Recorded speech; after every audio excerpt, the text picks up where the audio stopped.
আসসালামু আলাইকুম। ১ম শ্রেণীর শিক্ষার্থীরা, আশা করি তোমরা সবাই ভালো আছো। তো গতদিন আমি তোমাদের প্রাক নির্বাচনী পরীক্ষা অর্থাৎ টেস্ট পরীক্ষার ইসলাম ধর্ম প্রশ্নের ক সেট প্রশ্নটি আপলোড দিয়েছিলাম। কিন্তু এমসিকিউ গুলো আপলোড দেইনি। তো আমি বলেছিলাম যে তোমাদের যদি এমসিকিউ গুলা লাগে তাহলে এমসিকিউ লিখে কমেন্ট করো। এই যে দেখো, এটা হচ্ছে ক সেটের এমসিকিউ এবং আমি তোমাদের এমসিকিউর সাথে এমসিকিউর অ্যান্সার গুলো দিয়ে দিতেছি। তো তোমরা এইখানে এমসিকিউর অ্যান্সার গুলো তোমরা দেখে নাও। তো দেখো এখানে ১ নাম্বার হচ্ছে যে কিতাব অর্থ কি? তো ১ নাম্বার কিতাব অর্থ হচ্ছে পুস্তক। ২ নাম্বারের অ্যান্সার হচ্ছে পবিত্র কোরআনে কয়টি সূরা রয়েছে? ১১৪ টি সূরা। তারপর দেখো ৩ নাম্বার, আসমানি কিতাব মানুষকে কোন পথে পরিচালিত করে? নৈতিক ও আদর্শিক পথে। তারপর দেখো ৪ নাম্বার, জামান সাহেব কোন গ্রন্থে তিলাওয়াত করেন? এটা হচ্ছে আল কোরআন। তারপর ৫ নাম্বার, উক্ত গ্রন্থটি সর্বাধিক মর্যাদাপূর্ণ ও বিশ্বের সব মানুষের হেদায়েতের উৎস। ঠিক আছে? তারপর দেখো ৬ নাম্বার, দুনিয়া হলো আখিরাতের শস্যক্ষেত্র।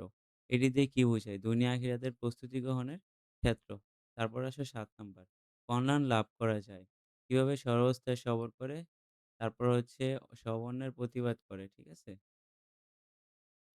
তারপর আসো এই যে দেখো ৮ নাম্বার, তাজরুন অর্থ কি? তাজরুন অর্থ হচ্ছে ব্যবসা। আ সোবহান শব্দের অর্থ কি? সোবহান শব্দের অর্থ হচ্ছে মহাপবিত্র। তারপর দেখো ১০ নাম্বার, শাকির আগে তার মা কোন বাক্যের সাহায্যে জিকির করতে বলেন? সুবহানাল্লাহি ওয়া বিহামদিহি সুবহানাল্লাহি ওয়া আজিম। তারপর দেখো ১১ নাম্বার, উক্ত বাক্যের সাহায্যে জিকির করার ফলে আল্লাহ আ শাকিরের উপর সন্তুষ্ট হবেন।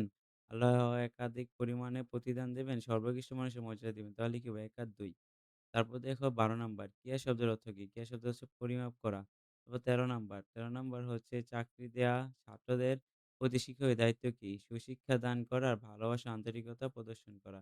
তারপর দেখো ১৪ নাম্বার, আদর্শ জাতি গঠনের কারিগর কে? শিক্ষক। ঠিক আছে? তারপর আসো নিচে ১৫ নাম্বার, এই যে দেখো, কোরআন ও হাদিসের আলোকে সমন্বিত শিক্ষাকে কি বলা হয়? ইসলামী শিক্ষা। ঠিক আছে? তারপর দেখো ১৬ নাম্বার, জিহাদের উদ্দেশ্য হলো কি? সবগুলোই। কুপ্রবৃত্তি দমন, আল্লাহর অনুগত হওয়া, আর আর আল্লাহর দ্বীন প্রতিষ্ঠা করা। ঠিক আছে? ওকে। আচ্ছা, তো সবচেয়ে বড় জিহাদ কোনটি? সবচেয়ে বড় জিহাদ হচ্ছে কুপ্রবৃত্তিকে, আরে কই গেলাম? এই যে দেখো, সবচেয়ে বড় জিহাদ হচ্ছে নাম্বার, কুপ্রবৃত্তিকে দমন করা। তারপর ১৮ নাম্বার।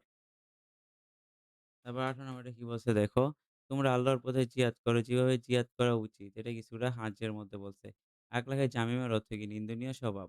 তারপর দেখো ২০ নাম্বার, কালামের এই কাজে কি প্রকাশ পেয়েছে? প্রতারণা। ২১ নাম্বার হচ্ছে এই কাজের ফলে ফেরেশতাগণ অভিশাপ পাবে, ধ্বংসের মধ্যে পতিত হবে। ঠিক আছে? ১ আর ২। তারপর আসো এই যে দেখো ২২ নাম্বার, আ ২২ নাম্বার কি লেখছে? হিজলা শব্দের অর্থ কি? নাকি আচ্ছা যাই লেখছে, তোমরা এটার উত্তর হবে নাম্বারটা। ঠিক আছে? তারপর দেখো এই যে দেখো ২৩ নাম্বার।